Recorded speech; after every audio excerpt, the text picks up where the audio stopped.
بسم الله الرحمن الرحیم. سورة التین. بسم الله الرحمن الرحیم. و التین، الله متعال قسم یاد میکنه به انجیر و زیتون و به زیتون. اینال الله وقتی که به تین و به زیتون قسم یاد میکنه، کاش که دکترای متخصص مسلکی خوب میداشتیم که درباره از یا تحقیق میکردن. و طور سینین و درباره کوه سینا. یک دکتر بر من یک روز گفت اگر مسلمان ها دمی افغانستان دمی کوه های سروبی گرفته و جلابات و کنر زیتون بکارن، اقتصاد افغانستان بسیار بلند میره. چرا که این زیتون شجره مبارکه هست، چوبش مبارک است، برگش با برکت است. شما میرین چایایی رو میگیرین که دو تمام روز چینایا خدام چه قسم دو واده جمع کنده از اوش چکای از 6 قسم باول میکنه و چی میکنه. خوشحال هستیم که چای چینایی میخوریم. زیتونه که مبارک است نمیکارین. هر مسلمان باید واسش که میرسه دولی خود دمی، خصوصا در مناطق گرمسیر، باید چی کنه؟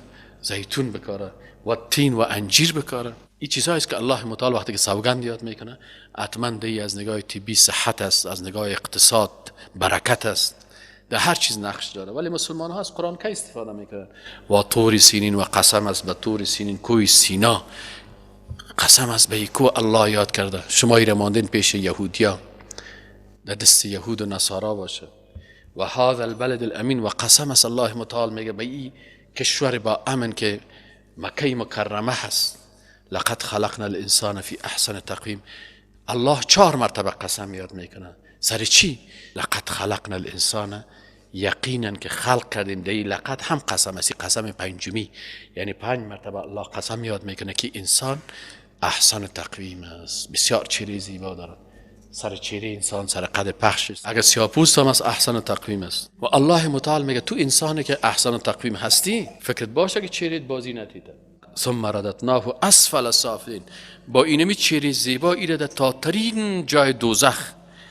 اسفل سافلین یعنی امو سافل ترین و پایین ترین جای سافلین دوزخ دموجه او رو داخل میکنیم. الا الذين، مگر کسانی را که آمن و ایمان داشته باشن و عمل الصالحات، اعمال صالحه میکنن، فلهم اجر غیر ممنون. بر از اینا اجر غیر ممنون، یعنی که نهایت نداره. فما یکذبک بعد بالدین، پس چه چیز را در تکذیب انداخت بعد از این به روز آخرت که تو را تکذیب بکنی؟